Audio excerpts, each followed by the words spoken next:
కాంగ్రెస్ ఎంపీగా పనిచేసిన రాములమ్మ ఇప్పుడు కాంగ్రెస్ ఎమ్మెల్సీగా సెకండ్ ఇన్నింగ్ స్టార్ట్ చేయబోతున్నారు. అటు సినిమాల్లోనూ సెకండ్ ఇన్నింగ్స్ లో దూసుకుపోతున్న రాములమ్మ ఇటు రాజకీయాల్లోనూ ఊహించని ట్విస్టులతో అదరగొట్టేస్తున్నారు. కాంగ్రెస్ హైకమాండ్ కరుణతో ఎమ్మెల్సీ అయిన విజయశాంతికి మరో జాక్పాట్ తగలబోతోందన్న ప్రచారం సాగుతోంది. తెలంగాణ కేబినెట్ లో ఖాళీగా ఉన్న 6 బెర్తుల్లో ఒకటి ఆమెకు రిజర్వ్ అయిందన్న టాక్ కాంగ్రెస్ వర్గాల్లో హాట్ టాపిక్ గా మారింది. విజయశాంతి ఒకప్పుడు తెలుగు సినిమా ఇండస్ట్రీలో లీడింగ్ హీరోయిన్ గా వెలుగొంది లేడీ అమితాబ్ అనిపించుకున్నారు. తెలంగాణ రాజకీయాల్లో ఉద్యమకారిణిగా తనకంటూ ఓ ప్రత్యేక స్థానం సంపాదించుకున్నారు.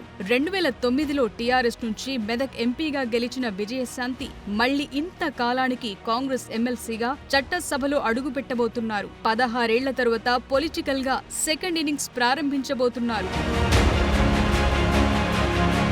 అసెంబ్లీ ఎన్నికలకు ముందు కాంగ్రెస్ లో చేరిన విజయశాంతి ఆ తరువాత ఎక్కడా పెద్దగా కనిపించలేదు. గాంధీ భవన్ లో జరిగిన పార్టీ కార్యక్రమాలకు సైతం హాజరైన సందర్భాలు చాలా తక్కువే. రేవంత్ రెడ్డి సర్కార్ మహిళలకు అమలు చేస్తున్న పలు సంక్షేమ పథకాల విషయాలపైన ఆమె ఎక్కడ మాట్లాడలేదు. దీంతో యాక్టివ్ పాలిటిక్స్ కు విజయశాంతి దూరంగా ఉంటున్నారని అందరూ భావించారు. దానికి తగ్గట్లే ఆమె సినిమాల్లో మళ్లీ యాక్టివ్ అవుతున్నట్లు కనిపించారు. ఎమ్మెల్యే కోట ఎమ్మెల్సీ ఎన్నికలతో మరోసారి అనూహ్యంగా తెరపైకొచ్చారు.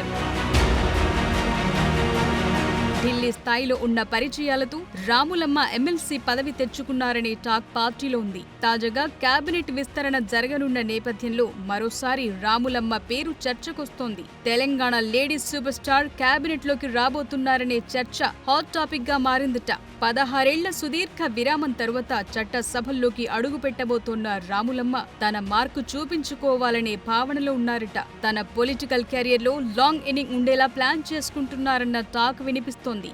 అందుకు తగ్గట్లుగానే తన యాక్షన్ ప్లాన్ రూపొందించుకుంటున్నారంటున్నారు. కేబినెట్ విస్తరణపై కాంగ్రెస్ అధిష్టానంతో CM Revanth Reddy, deputy CM Bhatti Vikramarka, మంత్రి ఉత్తమ్ కుమార్ రెడ్డిలు చర్చలు జరుపుతున్నారు. ఢిల్లీలో చర్చలు జరుగుతున్న నేపథ్యంలో రాములమ్మ కూడా ఢిల్లీ స్థాయిలో మంత్రంగం నడుపుతున్నారనే గుసగుసలు వినిపిస్తున్నాయి. మంత్రి పదవి కోసం లాబియింగ్ చేస్తున్నట్లు రాజకీయ వర్గాల్లో చర్చ జరుగుతోంది. తెలంగాణ మంత్రివర్గంలో ప్రస్తుతం 12 మంది ఉన్నారు. కేబినెట్ లో గరిష్టంగా 18 మంది వరకు ఉండొచ్చు. ప్రస్తుతం కేబినెట్ లో 6 ఖాళీలను భర్తీ చేసేందుకు కాంగ్రెస్ హైకమాండ్ వివిధ నాయకుల పేర్లను పరిశీలిస్తోంది.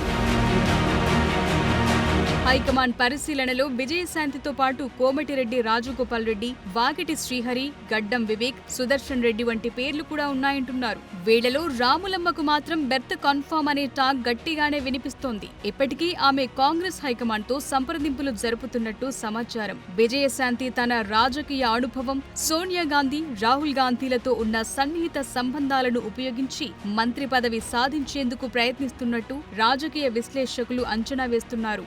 ఢిల్లీ స్థాయిలో జరుగుతున్న చర్చల్లో వివిధ సమీకరణాలను బేరీజు వేసుకుని కేబినెట్ లో సమతుల్యం ఉండేలా చూడటానికి హైకమాండ్ మంతనాలు సాగిస్తోంది. విజయశాంతికి రాజకీయ అనుభవం, తెలంగాణ ఉద్యమంలో ఆమె పాత్ర, సినీ గ్లామర్ రేస్లో ముందుండేలా చేస్తున్నాయంటున్నారు. ప్రస్తుత మంత్రివర్గంలో బీఆర్ఎస్ నేతలైన కేసీఆర్, కేటీఆర్, హరీష్ రావులను ఎదుర్కొనే సమర్థమైన నేతలు లేరని కాంగ్రెస్ అధినాయకత్వం భావిస్తోందట. విజయశాంతి లాంటి వ్యక్తిని మంత్రిగా నియమిస్తే కేసీఆర్ ను ప్రశ్నించే గొంతవుతారని కాంగ్రెస్ హైకమాండ్ అభిప్రాయంగా కనిపిస్తోంది. మరి ఢిల్లీలో రాములమ్మ లాబియింగ్ ఎంతవరకు వర్కౌట్ అవుతుందో చూడాలి.